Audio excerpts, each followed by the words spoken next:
Alright, new video time. These guys are just mediocre. They got issues, but they're also better than, like, Bone Crusher. Yeah. So, I'm starting in vehicle mode for this review because, first, it's easier to show off the trailer, which I'm not going to do anything with in this video. I'm going to keep that for the entire Devastator video. And it's just more smoother of a transformation to get from vehicle to robot. And I don't feel like struggling a lot. Getting into that transformation thing, all of these have their picks and all that for their transformation. Like, there's issues with them and there's not issues, but it's whatever. I'm gonna just get into it and stop talking now. So this is the Studio Series 86 Constructicon 2-pack, which is hook and long haul. In the Bone Crusher video, I actually kept calling this guy long haul, like for the intro. And I had to redo it like 4 or 5 times. If you watch that video, you would know. But I'm going to start off with long haul. Alright, so let's get him out the way. This is long haul. Sorry if the tires are really loud against my table. But speaking of tires, they're pinned on. So yeah, there's not much to really say about vehicle mode. So this video is going to go by fairly quick for the first half. But it looks really nice until you get to the back. The front looks really good. There's a lot of detail in here. Focus. So yeah, that looks really nice. The chrome really helps it out. The weapon storage, there's a whole bunch of 5mm ports all over this thing, I'm pretty sure. Oh, actually, there's only 2. Okay. But I just like to tab it into the side here. You can also store it on the trailer, like in one of these. I don't know. It's just find a place to put it, I guess. That's really it for long haul. So let's move on to hook, which looks really good. I actually love this figure. Like, I'd say it's like my second favorite. But pinned on wheels, same thing. His hands and then Devastator's head just kind of sticking out though, but I mean, it wasn't a parts former, so it's whatever. The weapon storage is just on the side of the arm. It just tabs in there with that little slot into the peg. Yeah, looks really good. These all look the exact same, so if you have one of them, you know the colors for the rest of them pretty much. Alright, I'm just gonna transform it, I think. I don't really need to do vehicle mode comparisons. I mean, I don't really have any, but this is how they look together. I don't have anything else in vehicle mode, I don't think, so that's whatever. I'll bring in Dark of the Moon Bumblebee. This is filmed in the same setting as Bone Crusher, so if you've watched that video, you kind of know why I'm only doing Bumblebee. Yeah. Alright, I'm gonna get into transformation now. I'm doing too much talking. But, just remove the gun off of hook. Bring this section up, or you can remove it, but there's no point. So this back section here is kind of gonna break off and then fold up and then tab into this plate right here.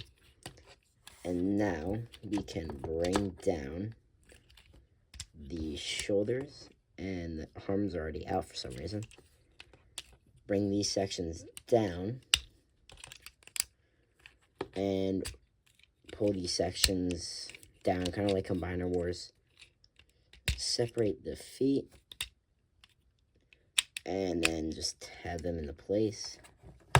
Set him up. Drill down that, and there we go. That is Hook in his robot mode. Long haul. It's really simple actually. You just fold out the legs, tab them into the thighs, fold out the heel spurs, which you don't actually have to do. I like doing it though. Bring these sections out here. And that tab will just go into that giant slot, just like that. And then this will come down. The hands will also come out. Do the same thing for the other side. This is like really, oh, there we go.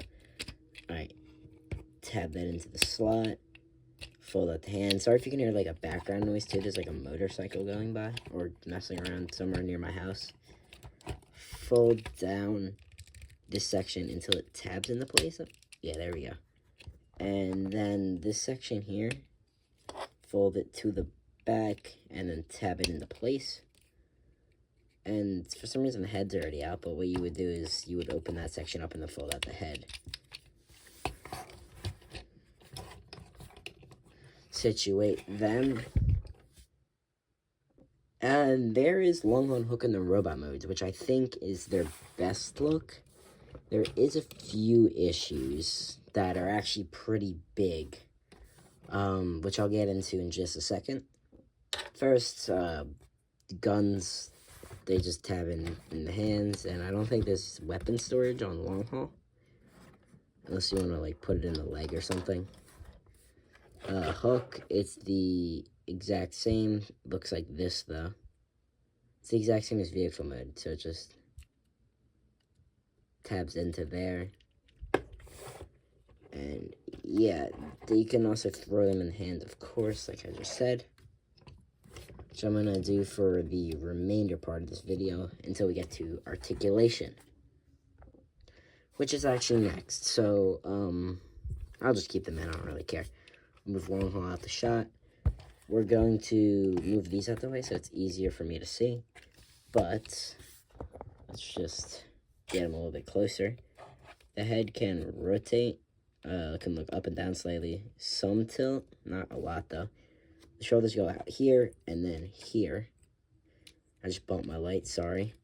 The thigh can rotate, and then the elbows can bend about that far. The gun's in the way.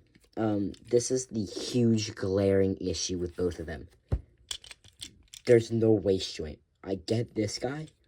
Long haul has the spot, and I'll show you when we get to his articulation.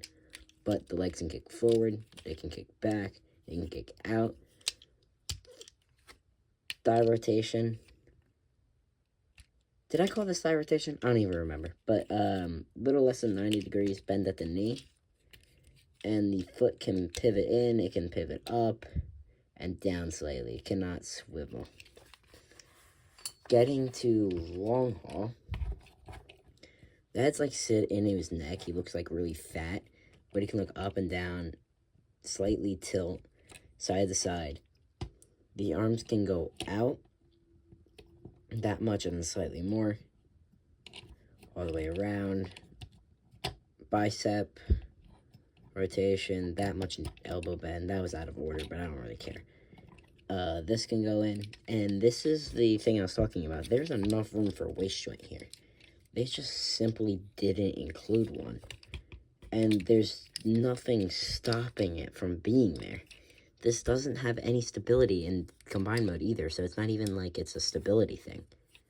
But I'm just going to continue on. So the legs can kick forward that far, back that far, out, thigh rotation. The elbow bend is a click, and then it's smooth, but it's less than 90 degrees, which is quite a bummer. And then really nice ankle tilts. Situate them again. I always have to situate them because I never like put it back after I'm done my articulation. Size comparisons. I'll bring out Darker the Moon Bumblebee again. They're taller than him. They're about deluxe size. Is Bone Crusher? He is a robot knight. Here, I'll throw Bone Crusher next to them too for some scaling.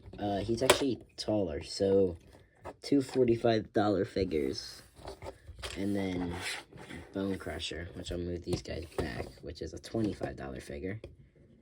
So they're 25 extra bucks for a less posable, less plastic overall. That's 45, that's 25. I'd rather buy that, even though it's a crap figure. That's 45 too. There's no like, why did we have to do this? I get it's for like the stability in the head and all that. But you could have fit these in the Voyagers. It would have been a cheaper all-out thing. Getting Bone Crusher out of there, I think that's really it for today's video. I mean, it's a commander class, dude. It's $90. It's not the greatest. I'd only buy it if you're really collecting Studio Series 86 or Devastator or whatever. Don't buy it if you're just a collector and you don't really want it. It's not that good. But yeah, that's gonna be it for today. Thank you guys for watching, and I'll see you guys next time.